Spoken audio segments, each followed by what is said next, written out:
పర్వాన్నం చూసారు ఎంత బాగా వచ్చిందో. ఇది అమృతము. సూర్యనారాయణ మూర్తి చూపిస్తే ఎంత అమృతంలో తయారవుతుందంట.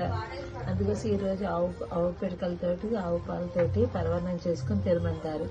ఎండాకాలం వస్తుంటే ఇది మనకి మందు. ఎండాకాలంలో ఏమీ కాకుండా ఉంటుంది. ఏ పూజకైనా సరే మనము ఏదో ఒకటి చూడండి, శ్రీరామనవమికి పానకము పెసరపప్పు తినమంటారు కదా, అలాగే ఇక్కడ కూడా అంతే. సూర్యనారాయణ మూర్తి మంచిగా చూడాలనేసి మనం దండం పెట్టుకోవాలి. వేడిగా ఉంటాడు కాబట్టి ఆయనకి ఈరోజు నైవేద్యం పెట్టామనుకోండి మన చల్లగా చూస్తాడు. ఓకేనా? చూడండి, ఆవు పిడకలు, ఆవు పాలు, బియ్యం, పర్వాన్నం ఎంత మందో. ఇది మంచి ఔషధం. ఇది మనకి అంటే ఎండాకాలంలో మనకి ఏమీ కాకుండా మందు కాపాడుతుంది. పూర్వీకులు కనిపెట్టింది కాదు, పూర్వీకులు ఒట్టిగా కనిపెట్టలేదు. మనకి ఔషధాలు ఏ మాసానికి ఆ మాసం చెప్తూ ఉంటారు.